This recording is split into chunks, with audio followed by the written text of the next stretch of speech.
This is part 2 of the Odyssey movie paint version for books 1, 5, 9, and 10. See the last video, but dun dun dun dun, book 11. So Circe has just told Odysseus he needs to go see Tiresias in the land of the dead. So he sails to the edge of the world. He sacrifices some animals, and the blood brings out the shades. From the underworld. The first shade he meets is Elpenor, one of his crew members who died on Circe's island by falling off the roof after he had drunk too much wine. So he gets to chat with Elpenor. Elpenor asks to be buried. That's pretty fine. The next shade he talks to is his mother, which is a pretty sad way to see his mother after all these years. His mother explains that she died of a broken heart when he never came home. How sad. And then finally, Tiresias shows up, who has no eyes because he's blind. And Tiresias drinks the blood and gives him some advice. First of all, reminds him that Poseidon is angry at Odysseus for blinding his son, Polyphemus the Cyclops. He also warns him that one day, to escape Poseidon, he's going to land on the island of Helios, god of the sun. The sun god's going to have some cows, and he needs to not touch the cows. Don't eat the cows, don't look at the cows, don't think about the cows, avoid the cows. Because what'll happen if he doesn't avoid the cows? Well, his crew is going to be destroyed, and so will his ship. Lots of time will pass before he gets home, and he'll end up home under a strange sail. So how is he going to get back? No one knows. It'll be not good, so don't touch the cows. Also, once he gets home, he's going to find suitors at his house that are eating his food, trying to get with his wife, which is not great, and Odysseus is going to have to deal with that. He will kill the guys, although Tiresias isn't quite clear on the how. And once that's taken care of, everything is great, except Poseidon is still angry at him. So what he needs to do, according to Tiresias, is walk all the way inland until you can get as far away from the ocean as you can, take an oar, plant it in the ground, do some sacrifices, go home, do some more sacrifices. And if he does that, he'll make Poseidon happy, he'll make the rest of the gods happy, and he'll die a soft, quiet death at sea when he's very old, which will be great. And then he won't be tortured forever in the underworld. Nice! So, that's Tiresias' advice to Odysseus. And if he follows all the instructions, everything will be great. Dun dun dun dun! Book 12.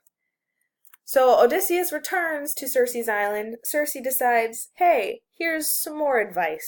Just a couple other things to keep in mind before you take off here. First of all, you're going to come across these things called sirens. They're going to sing, and it's going to lure men to their deaths. So what you need to do, she tells Odysseus, is make sure you plug your crew's ears with beeswax. And if you want to hear the song, because it is quite beautiful, have them tie you to the mast. And then you'll be safe as well.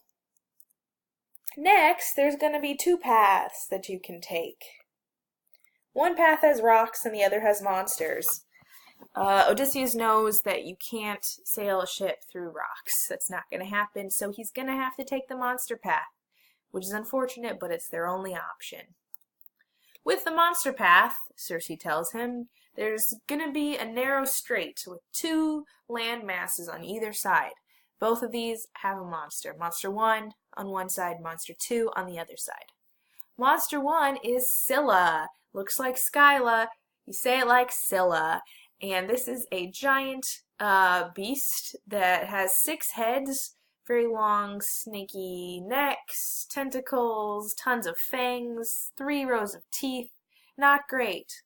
That's Scylla. On the other side is Charybdis. Charybdis is not an actual monster. She's just a death whirlpool. Odysseus is going to want to avoid that. Circe's advice is to, when he's sailing through this narrow area, go closer to Scylla than to Charybdis, because Scylla is only going to eat 6 men. She eats 1 for each of her heads. However, Charybdis is a giant whirlpool. It'll kill all of them and their ship. Not good. So steer as close to Scylla as you can, she tells Odysseus. Odysseus is not happy with losing even 6 people, so he asks her, can't we just fight it? Because he's good at fighting. Circe says no. She's more realistic. She explains, listen, if you try to fight by Scylla and your boat stays by her for too long, she's not just going to eat 6. Her heads will each take another person, and you're going to lose 12 people then instead of losing just 6. So it's best to just keep on your way, try to get by as fast as you can. But Circe's not done with her advice. Once Odysseus passes Scylla and Charybdis, she tells him, you're going to come across the island of Helios, god of the sun. And when you get to that island, you're going to see some cows.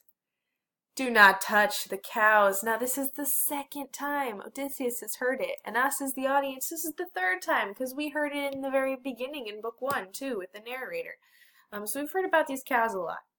We can figure they're probably going to touch the cows.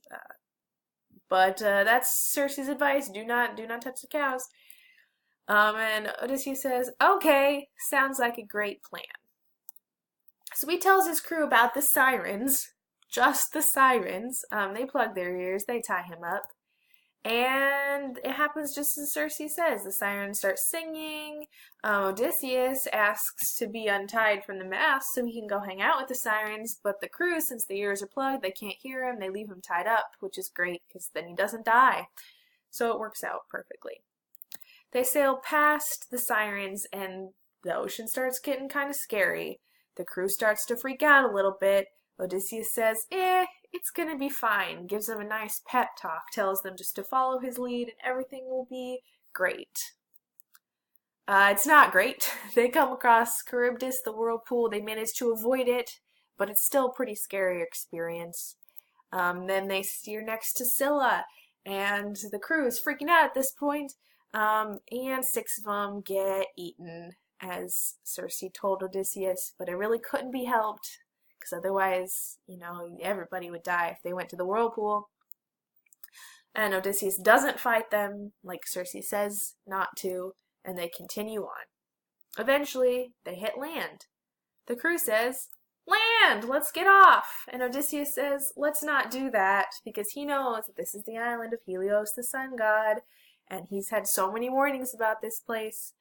But the crew persuades him to land. They land anyway. Odysseus tells them, don't touch the cows. However, they find the cows, and they ignore Odysseus. They eat that cow because they're starving, and it's food. So they've now touched the cows of Helios. They did not avoid them. So guess what happens? Helios is mad, and Helios threatens that if the crew isn't punished, he'll just shut off the sun. He'll just turn it off, which is not a thing that can happen if you want anything to be alive. So Zeus, being the king of the gods, has to do something about it, and as soon as Odysseus and his crew take off again, he strikes them with a lightning bolt. Boom! And they're all dead. And Calypso rescues Odysseus from the shipwreck, because his ship's gone, his crew's gone, all that's left is him. He washes up on her island, and now we know this part because this was in book 5, and he's with her for 7 years, and eventually he ends up with King Alcinous, and that's where the flashback ends. So we end book 12, and Odysseus is back. He's now finished his story. He's told all of his trials and tribulations, everything that has happened to him so far. And hopefully King Alcinous will let him go home, finally. Give him some help, give him some directions, give him a map, and send him on back to Ithaca after all these years. And that's books 1 through 12.